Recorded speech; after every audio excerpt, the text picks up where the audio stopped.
दर्शकों नमस्कार, प्रणाम। मेरा नाम है राम और रिपब्लिक भारत पर अब शुरू करने जा रहा हूं महाभारत। दर्शकों केवल 11 घंटे बचे हैं, सिर्फ 11 घंटे फाइनल अल्टीमेटम की। और खबर यह है कि अमेरिका और ईरान में डील होने की अब कोई संभावना नहीं है। संभावना लगभग समाप्त हो गई है, क्योंकि अमेरिका का जो प्रस्ताव है वो ईरान को कबूल नहीं है और ईरान का जो प्रस्ताव है वो अमेरिका को स्वीकार नहीं है। इसकी वजह क्या है? इसकी वजह यह है कि दोनों विरोधाभासी बातों पर डील करना चाहते हैं, जो मुमकिन नहीं है, संभव नहीं है। तो फिर संभव क्या है? संभव यह है कि एक बड़े हमले के लिए हम सबको तैयार हो जाना चाहिए। मैं हम सबको बोल रहा हूं वो इसलिए क्योंकि इस हमले के बाद केवल असर ईरान पर या अरब पर नहीं पड़ेगा, असर हम पर भी पड़ने वाला है। यह युद्ध जो है 40वें दिन में प्रवेश कर रहा है और अब तक जितना इंपैक्ट दुनिया पर नहीं हुआ, अब उसका कई गुना प्रभाव पड़ने वाला है। क्यों? क्योंकि अगर अमेरिका ने तय समय पर हमला किया तो सुबह की पहली किरण के साथ न सिर्फ ईरान के पावर प्लांट तबाह हो जाएंगे, बल्कि खाड़ी देशों की तेल कंपनियां, स्टोर, रिफाइनरी ये भी हिट की जाएंगी और ये भी तबाह कर दी जाएंगी। क्यों? क्योंकि खबर यह है कि डोनाल्ड ट्रंप ने इस हमले से ठीक 12 घंटे पहले एक आखिरी धमकी दी है। इस वक्त आपको बड़ी खबर बता रहा हूं। अब से कुछ देर पहले डोनाल्ड ट्रंप ने ईरान को बहुत बड़ी धमकी दी है।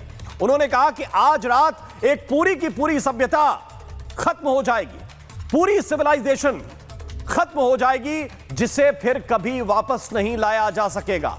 डोनाल्ड ट्रंप ने कहा कि मैं नहीं चाहता कि ऐसा हो, लेकिन होगा ऐसा ही। ट्रंप ने ईरान में सत्ता परिवर्तन की बात दोहराई है और 47 सालों की जबरदस्ती की सरकार, भ्रष्टाचार, मौत का सिलसिला, उन्होंने कहा कि यह सब कुछ आज खत्म हो जाएगा। और साथ में यह भी लिखा कि ईरान के महान लोगों पर ईश्वर की कृपा हो। कैसे हो? क्योंकि यह चेतावनी यह है कि पूरी की पूरी सभ्यता को नष्ट कर दूंगा और यह हमला होकर रहेगा। यह हमला रुक नहीं सकता है। यह अपने आप में बहुत बड़ी खबर है। यह कैसे होगा? वो कह रहे हैं कि ईश्वर मदद करे। आपकी कैसे मदद करे? इस वक्त की बड़ी खबर हम बता रहे हैं कि आईआरजीसी ने खाड़ी देशों को चेतावनी दी है। एक तरफ ट्रंप दे रहे हैं ईरान को चेतावनी, दूसरी तरफ खाड़ी देशों को चेतावनी दे रहा है ईरान। आईआरजीसी ने कहा है अपने पड़ोसी देशों से कि अब हमारे संयम का समय खत्म हो चुका है। आईआरजीसी ने ऐलान कर दिया है कि हम अमेरिका और उसके पार्टनर्स के इंफ्रास्ट्रक्चर को, उनके टारगेट्स को पूरी तरह से बर्बाद कर देंगे। अमेरिका और उसके साथी सालों तक इस इलाके के तेल और गैस से दूर रहेंगे। अमेरिका के इलाके के पार्टनर्स को यह भी पता होना चाहिए कि आज तक हमने अच्छे पड़ोसियों के लिए बहुत ज्यादा संयम बरता है, लेकिन अब ऐसा नहीं करेंगे। मतलब क्या है? मतलब यह है कि एक तरफ ईरान पर, उनके पावर प्लांट पर जैसे ही हमला शुरू होगा, जवाब में अरब देशों के, मसलन कुवैत के, सऊदी अरब के, कतर के, यूएई के, इन सब की ऑयल रिफाइनरीज को तुरंत ईरान भी हमला करके मारेगा। यह आईआरजीसी ने ऐलान जंग कर दिया है। और अभी मैं आपको एक बात बताना चाहता हूं कि जो डील की बात थी, डील किसी से भी होती है, बात किसी से भी होती है, तो वो बंदूक की नोक पर नहीं होती और ना ही बमबारी के बीच में होती है। बात होती है शांति के माहौल में। लेकिन क्या शांति का माहौल है दर्शकों? समय सीमा खत्म होने से पहले ही वहां पर क्या हो रहा है?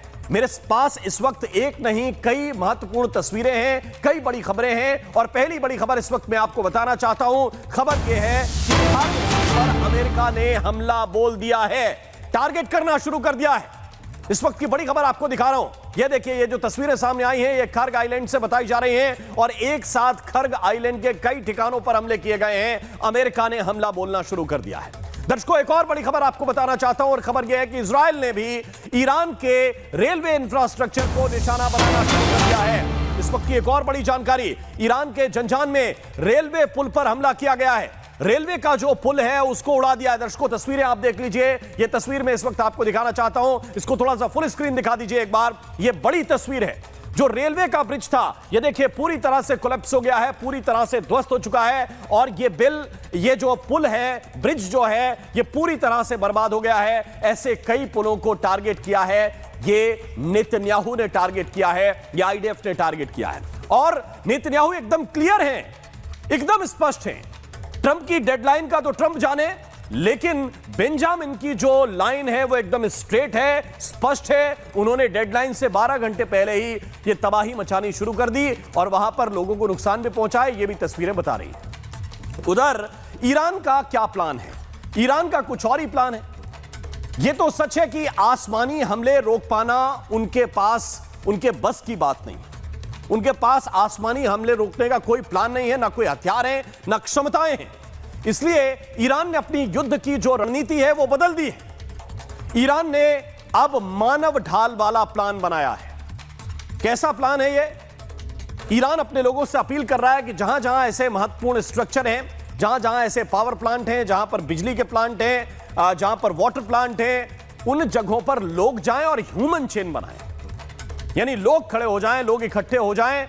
उन्हें उम्मीद है कि शायद अगर ऐसा करेंगे तो अमेरिका हमला ना करे, क्योंकि लोग खड़े होंगे, लोगों की ढाल होगी, पीछे पावर प्लांट होगा।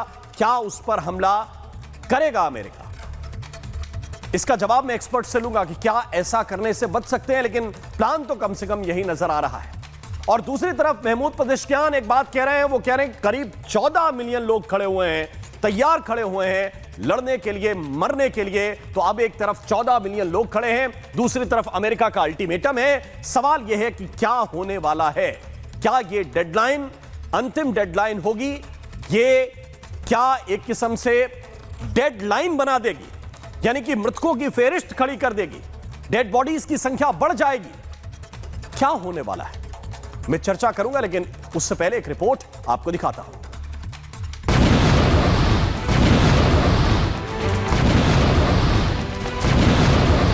Where we're doing unbelievably well, well at a level that nobody's ever seen before. The entire country could be taken out in one night, and that night might be tomorrow night. America और Iran के बीच आखिरी लड़ाई का countdown शुरू हो चुका है। दोनों तरफ से एक दूसरे पर फाइनल अटैक का अल्टीमेटम जारी कर दिया गया है। अमेरिका का अल्टीमेटम पूरा होने में महज 11 घंटे का वक्त बचा है। ऐसे में अगर समझौता नहीं हुआ तो अमेरिकी फोर्स ईरान के बिजली प्लांट, वाटर प्लांट और पुलों को तबाह करना शुरू करेगी। तो वहीं इजराइल ने ईरान के लोगों से रेल इंफ्रास्ट्रक्चर से दूरी बनाने की अपील की और खबर है कि इजराइल ने रेलवे ब्रिज को उड़ाना शुरू कर दिया है। We're giving them till tomorrow, 8 o'clock Eastern time, and after that, they're going to have no bridges, they're going to have no power plants. Stone Ages, yeah. Iran ने America और Israel के हमलों से बचने के लिए एक हैरानी भरा कदम उठाया है। ईरान ने अपने लोगों से ऐसे इलाकों में मानव ढाल बनाने की अपील की है। अब सवाल है कि आखिर ईरान ऐसा क्यों कर रहा है? क्या ईरान जानबूझकर अपने नागरिकों को मौत के मुंह में धकेल रहा है? क्या ईरान को अपने नागरिकों की चिंता नहीं है? अगर आप भी ऐसा सोच रहे हैं तो जरा ठहर जाइए। ईरान के ऐसा करने के पीछे एक बड़ा प्लान है। ईरान को पता है कि उसके पास इजराइल और अमेरिकी एयरफोर्स का मुकाबला करने की ताकत नहीं है। ऐसे में वो मानव ढाल बनाकर अपने बिजली पानी के प्लांट सहित पुल और रेलवे को बचाना चाहता है, क्योंकि उसे लगता है कि अमेरिका आम नागरिकों को देखकर शायद हमले रोक दे। एक तरफ अमेरिका का अल्टीमेटम पूरा होने वाला है, तो वहीं दूसरी तरफ ईरान ने भी अमेरिका को 20 घंटे का अल्टीमेटम दिया है। यानी ईरान अमेरिका से समझौता करने के मूड में नहीं है। अब सवाल यह है कि क्या ईरान के निशाने पर खाड़ी देशों की बिजली, पानी और तेल कंपनियां हैं? क्योंकि अगर यहां पर हमले हुए तो इसका असर सिर्फ खाड़ी देशों तक ही सीमित नहीं रहेगा, बल्कि पूरी दुनिया इसका दंश झेलेगी। अब सवाल यह है कि आखिर इस युद्ध का अंत कहां होने वाला है? क्या अमेरिका और ईरान की जंग खाड़ी देशों की तेल कंपनियों को खत्म करके ही शांत होगी? महाभारत में आज इन्हीं सवालों पर होगी बात।